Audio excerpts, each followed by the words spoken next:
Alright guys, today I want to talk about the dreaded VIX, the ETN that everybody loves to hate. I've been told you can't make any money on VIX, forget about it, ain't gonna happen, only way to do it, short it, they reverse split it, blah blah blah blah blah. Alright, so the last week or so I've just been kind of studying it, looking at it, and I happen to notice all of these moves that this thing is making, and I'm thinking to myself, surely somebody's making some money on this stuff. And so I did very well on it last week.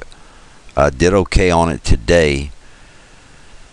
And basically what I'm looking at here are $2 moves on this thing, and in some cases more. And I'm bringing this into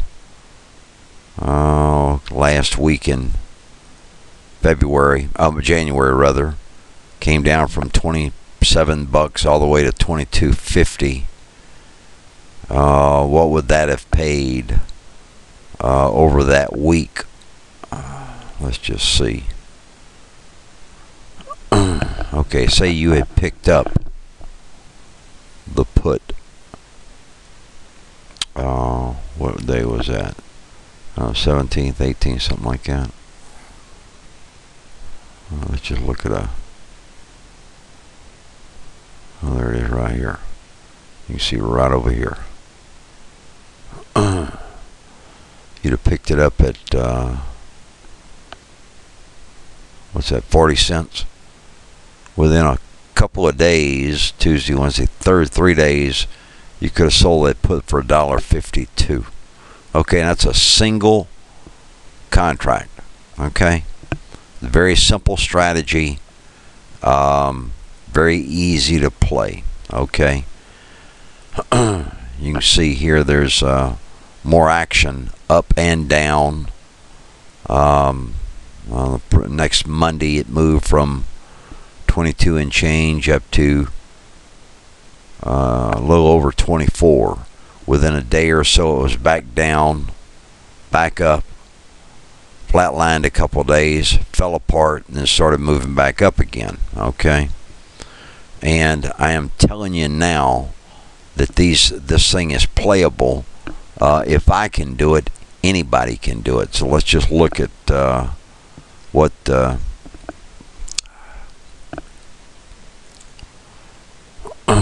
chart says. Well, here's the $23 calls. Could have picked them up one day last week at 97, sold them at $1.74. Could have picked them up again at $1.13, sold them at $1.50, and on and on and on and on. Friday could have picked them up at 92, which Derek in the chat room did. Wasn't the 23s, I think he had 24s, and they doubled today from 92 to 180. Let's just see what the 24s would have paid.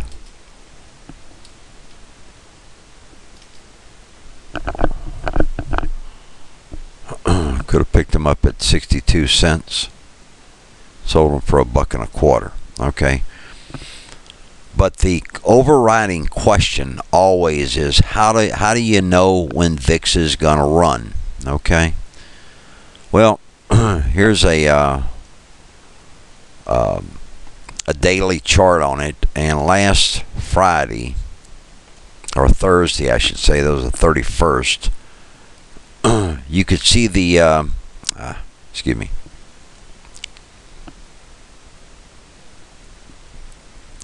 you could see the move coming on it. Okay, and I'm going to bring the chart in a little bit, and we're going to zero in on this hanging man doji right here. And if you know anything at all about candlesticks, there's some basic stuff that you can look at. This is a bearish reversal candle right here. Okay, signals a market top or resistance. It's seen after bullish uptrend. Okay, and there you had it from 22 something up to 24 something. It's at the end of an uptrend. Okay. Usually signals that selling pressure is starting to increase. You can see the here's what I'll do.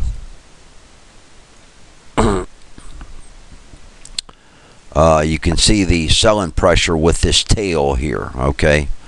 And so there was some pressure on it during the day, and bulls were able to get it back up towards the end of the day. But the appearance of the downturn had already been in place. This took place, well, we can see this is on the 31st. Let me look at, there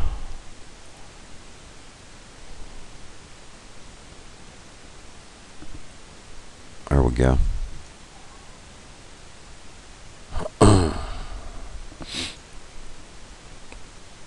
Well, that was all day long.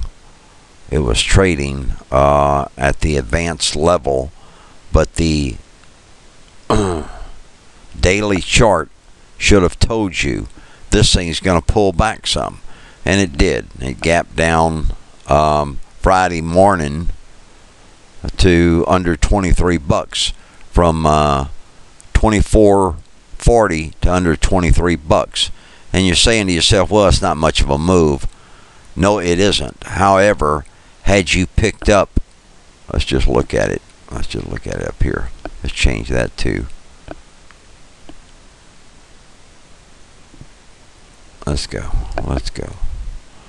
We're going to go with 23 puts. Here we go.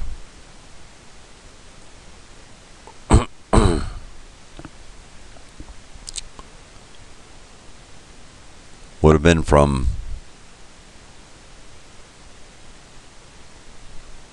roughly 60 cents, and you'd have been out at $1.13 roughly.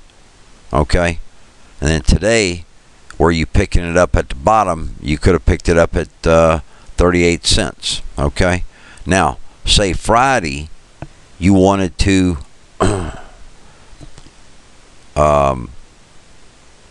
pick up the calls, you could have done that as well. Okay, so let's just back this up. See, 23. There's your double that we were talking about earlier. Okay, so anyway, how do you look at this stuff? How do you determine what is the VIX? Okay, well, let me pull up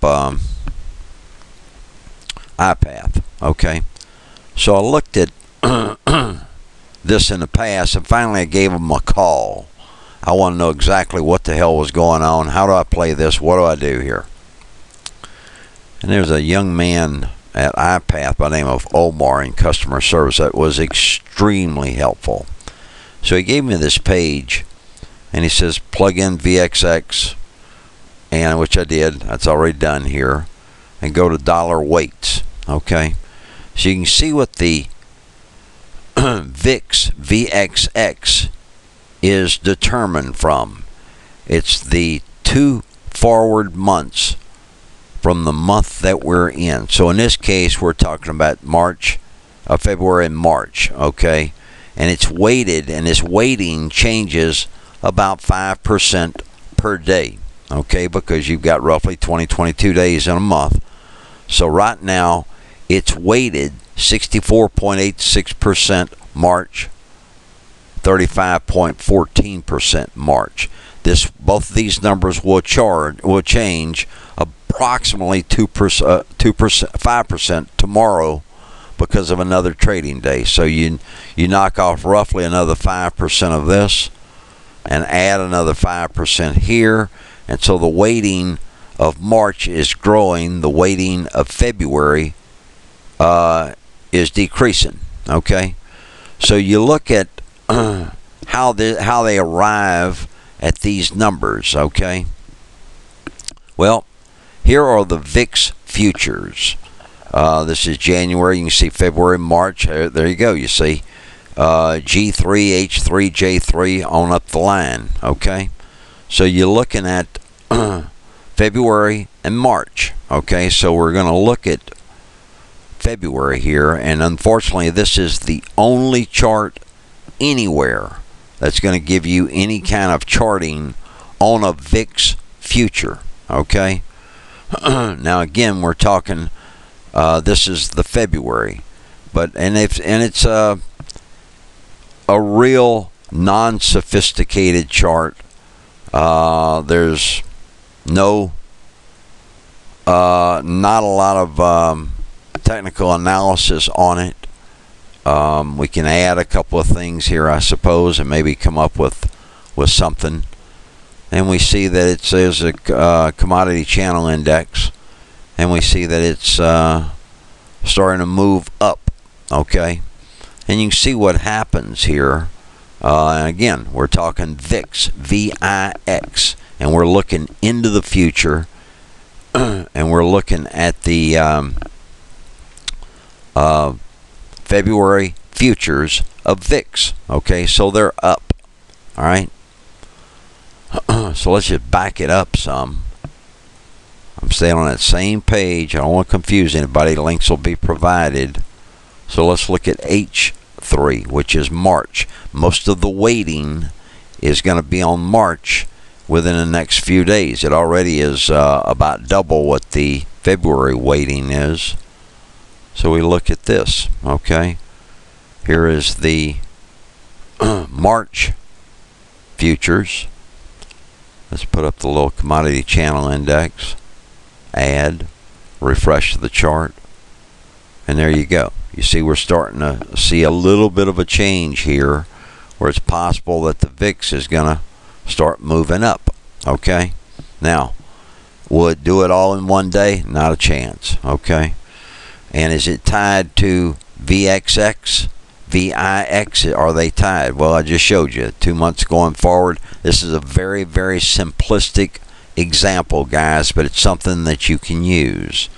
Okay, here are comparison charts.